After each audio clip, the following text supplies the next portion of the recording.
First ఆదిశంకరుల సౌందర్యలహరి, అందులో 100 శ్లోకాలు ఉంటాయి. 900 సంవత్సరాల కింది పుస్తకాన్ని ఫస్ట్ పుస్తకంగా వాక్కులమ్మ ప్రచురించింది. అది చదివిన తర్వాత పుట్టిన కంపరాలు, కలిగిన విస్ఫోటనాలు చూసి నిప్పుల వాగు 2వ పుస్తకంగా తెచ్చారు. 3వ పుస్తకము శ్రీశూద్రగంగా. అంటే మనము సౌందర్యలహరి తీయంగానే ఆరాధన భావమే ఉంటుంది కదా, అచ్చరు కూడా ఉంటుంది. ఈడంతా ఆధ్యాత్మిక రోగం ఉంటుంది అందశ్రీకి, అటే పోతాడు అనుకున్నాడు. కానీ వీళ్ళ ఆధ్యాత్మికవేత్తలే కాదు, కావ్యకంఠ గణపతులే కాదు, చెయ్యి దిగిన అల్లసాని పెద్దన్నలే కాదు, వాని అయ్య జేజమ్మలే కాదు, నేలకు దించిన ఈ శూద్రగంగా ఎలా యాసిడ్లో ముంచేసింది అబద్ధాలను, యాసిడ్లో ముంచేసింది, అస్థి పంజరాలుగా మిగిలేలా చేసింది ఈ సుశూద్రగంగా. అందుకోసం అన్న నీ ప్రతి కవితా పంక్తుకు శరణాగతి, నీ ప్రతి కవితా పంక్తికి శరణాగతి, నీ పాదాలకు కూడా శరణాగతి.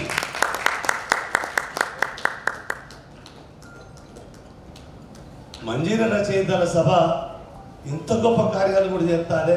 అప్పుడప్పుడు పాపము ఇక్కడ నేనంటే చాలా మందికి కొద్దిగా ఇబ్బంది ఉన్నది. ఎప్పుడన్నా మంచి కార్యక్రమాలు ఇలాంటి పిలిస్తే చెప్పండి, హాయిగా వచ్చిపోతాను, నాకేం ఇబ్బంది లేదు. అలా ఒక గొప్ప నేపథ్యాన్ని, నన్ను చనిపోవాలనుకున్న నన్ను యావత్తు ప్రపంచము చుట్టేలా చేసింది ఈ గంగా. ఎంతమంది నవ్వుతారు.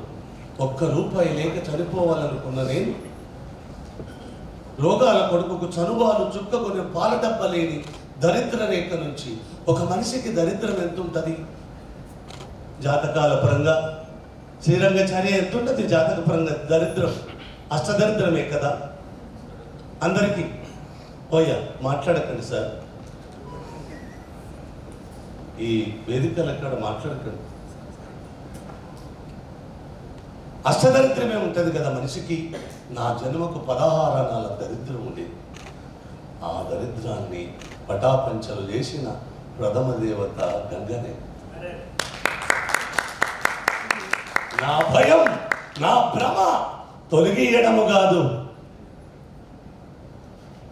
కొడుకు చనబాల డబ్బకు ₹40 లేక అల్లాడిన నేను ₹3.5 కోట్ల నా ఒడిలో పోసి ముమ్మూర్తుల చేతులు జోడించి నాకు మోకరిల్లిన ప్రతి ఒక్కరికి శరణాగతి చెప్తున్నాను.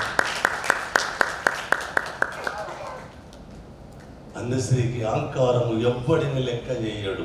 చెయ్యా ఎందుకు చేస్తారా?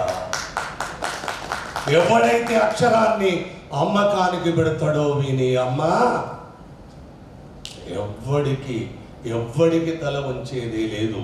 కాటిక కంటి నీరు చనుకట్టు పైన్పడ ఏల నేర్చదో కైట పదైత్యమర్ధనుని గాదిని కోడల ఏ మదాంబా యో ఒకట గర్భరాని నిన్నాకటికి నిగలిపోయి అల్ల కర్ణాటకి రాటకి చకులకమ్మ త్రిశుద్ధిగా నమ్ము భారతి అన్న పోతనామాత్రుడు పుట్టిన మట్టి మీద పురుడు పోసుకున్న వాడిని. మంజీర రచయితల సభ అధ్యక్షుడికి ఒక చిన్న మనవి చేస్తున్నాను. ఎవడు మంచున్నా ఆచరించాలి, ఎవడు మంచున్నా ఇరుముడి కట్టాలి, ఎవడు మంచున్నా ఆచరించాలి, ఎవడు మంచి బాటైతే నడవాలనుకుంటారు కదా. పోతనొచ్చి 600 సంవత్సరాలైనా ఒక్క నా కొడుకు వారి వారసత్వాన్ని పునికి పుచ్చుకోవడానికి రాలేదు. ఒక అనాథ శిశువు, ఒక అనామకుడు కాలమే ఖడ్గాన్ని విసిరేసిన సారికే చెప్పింది ఇది. నిర్బంధాలు వస్తాయి, చంపేస్తారా నిన్ను అని నన్ను బెదిరిస్తున్నప్పుడు చెప్పింది సారుకే. కాలమే ఖడ్గాన్ని విసిరేసిన నా కంఠాన్ని కానుకగా అర్పించన. మంట పెను మంటలై కొట్టకండే, మంట పెను మంటలై సుట్టేసిన పాడి పంటలుగా పచ్చంగా చిగురించన. గగనమే పిడుగులను పడరాసిన నా గమనమే తడబడుతూ గతి తప్పున.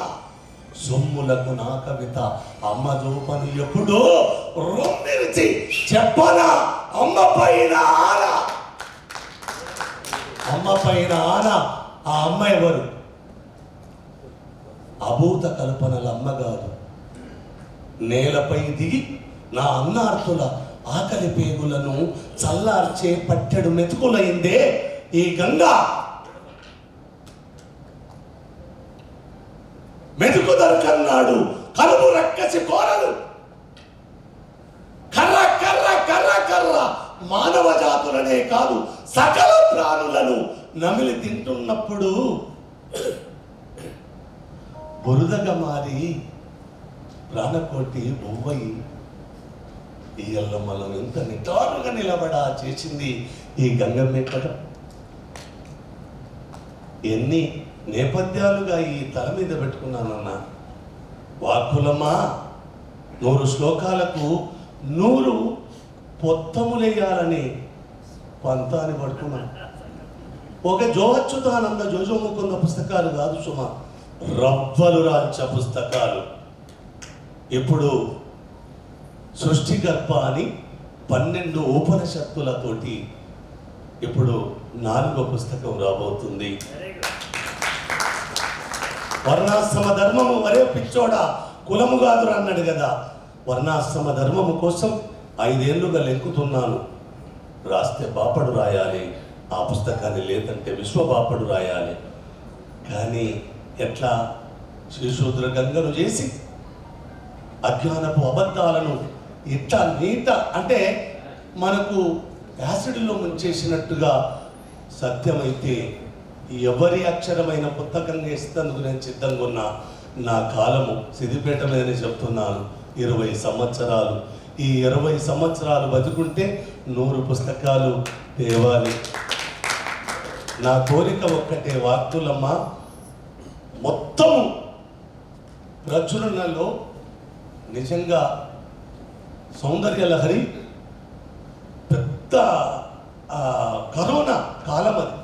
2 లక్షలు ఖర్చు పెట్టి ఆ పుస్తకం వేసి అన్నాసంటే నన్ను బతిలాడి ఏదో కార్డు తీసుకొని కారు కట్టుకొని మా రమేష్ గారు ఇక్కడనే ఉన్నాడు. వాడికి కూడా నేను ఈ వేదిక మించే ఉంటాను.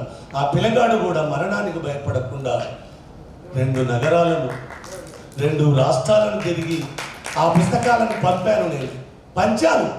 పైసలు ఇస్తా అంటారు. ఎన్ని పైసలు అంటే అన్ని పైసలు ఇస్తా అంటారు. నేను చెప్పిన మాట ఏంటంటే మళ్ళా మంజీర రచయితల సభ సాక్షిగా అది అమ్మ పుస్తకం రా, అమ్మే పుస్తకం కాదు అని.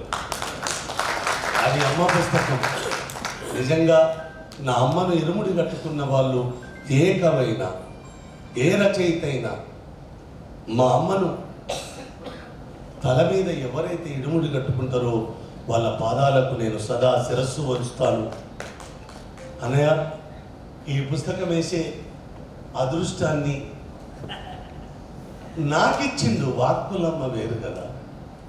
వాక్కులమ్మ సేవలో నేను చిన్న పాత్ర తప్ప వాక్కులమ్మ అంటే నేను కాదు కదా. వాక్కులమ్మ ప్రజలను పెట్టుకున్నాం, పెడదాం తెలంగాణకు పుస్తకాలు వేద్దాం. పాపం పైసలు లేని పుస్తకం చూసుకోవాలని చాలామంది అల్లాడేటోళ్ళు ఉన్నారు.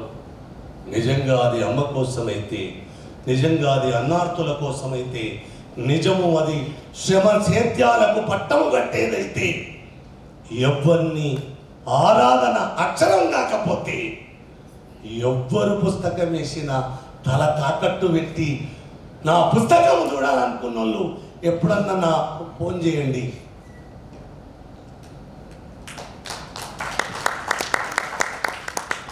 అన్ని స్త్రీ అంటే ఉన్నది. స్త్రీ అంటే శిరస్సు, అంది అంటే పాదమే కదా. నా నేల నింగి చిరునామలుగా శ్రీశూద్ర గంగ కావ్యాన్ని అన్నగోరిన విధంగా మీరు డిస్కవరీ చూస్తారా ఎప్పుడన్నా? ఒక గద్ద గగనసీమ నుంచి రెక్కలు మలుచుకొని సముద్రములో గుచ్చుకొని పోతుంది చేపలు పట్టడానికి. ఇట్లా మొత్తం పోయి ఆ చేపను నోట ఖర్చుకొని ఇట్లా రెక్కలతోటి, ఆ తడిసిన రెక్కలతోటి తడిచి గగనాంతర సీమలు లేవడానికి ఆ గడ్డపడే ఇబ్బంది ఎట్లుంటుందో నాకు తెలియదు. కానీ వాక్కులమ్మ రెక్కల మీద 7 సముద్రాలనే కాదు, ధరాతలం మీద ఉన్న ప్రతి నదిని రెక్కలుగా చేసుకొని అక్షర